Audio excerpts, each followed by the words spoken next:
Alright, this is Scalera Thump with a tutorial for a halftone graphic novel style material / texture. This is possible in cycles as well as Eevee.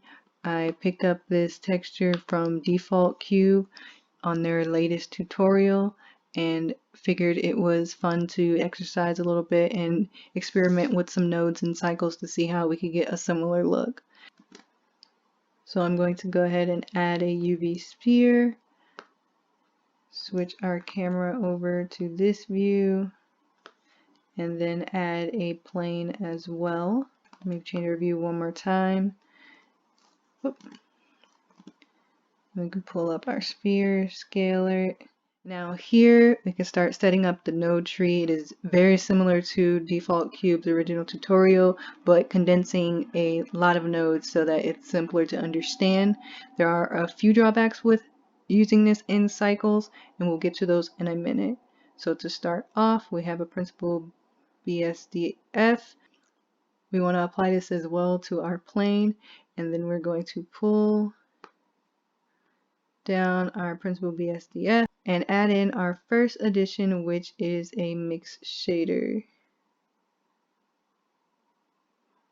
Alright, so the part of Default Cube's original tutorial that I myself found struggling with was a lot of the math nodes. So I experimented a lot with the math nodes and found a few combinations that worked to get a similar result. Definitely a lot more experimentation can go into this, and I'm interested in seeing what other people in the 3D community can come up with based off of this specific node tree. So from our mix shader, we want to add in a texture coordinate map.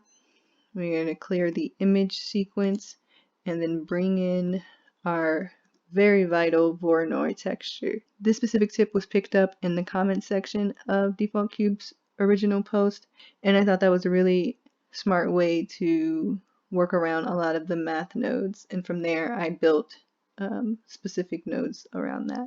So we attach that to the top shader, and we're going to drop our randomness down to 0. That's going to grid off our pattern and start to reveal the basis of this texture. From there, we can scale with this scale to produce more tiles, and this will be very important depending on which view you decide to use for this specific pattern. So staying with window, we will add our first math node.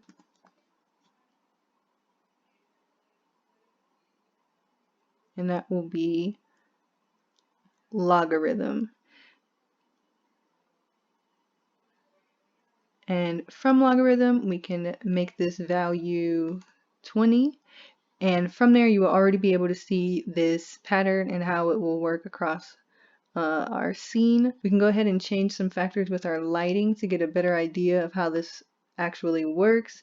We can expand our area light to be a little bit bigger so you can get the fall off a little more interestingly.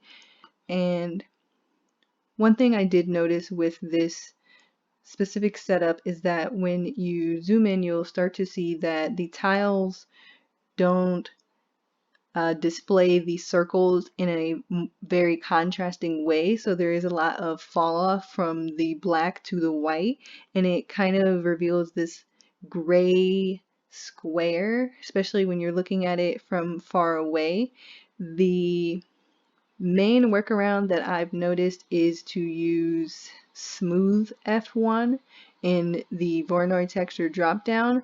It does help with heightening that contrast and displaying more dots, but in the shadow area of your lights, you will start to see more squares, which is something that some people might like. There are other halftone textures and patterns that do display like this. I specifically enjoy more of the circles and how they bridge and create more of this diamond shape than the square and the smooth F1. So with our scale, as mentioned before, in the voronoi texture, you're able to pull this up and get more tiles in your image. with our base texture in the logarithm node, you're able to mainly control the contrast in the scene and how much light affects your objects. So if I was to bump this all the way up to say 500, you'll be able to see that more light is affecting mostly in the highlights of this image, and we can bring this back down to 50, and our shadow area has gotten darker, as you can tell here. So one more time we can do say 500, and we have a little less contact with the dots over there. I also enjoy the UV view of this. It does give you a little more three-dimensional look to everything. We can bump this voronoi texture back up to 50 just to get a little more three-dimensionality to the fall off of this light. I actually bump this up to say 100. I think that'd be really good. Yeah, so I'm already liking this look. And now if the thing about this specific node tree is that you're able to duplicate the material itself,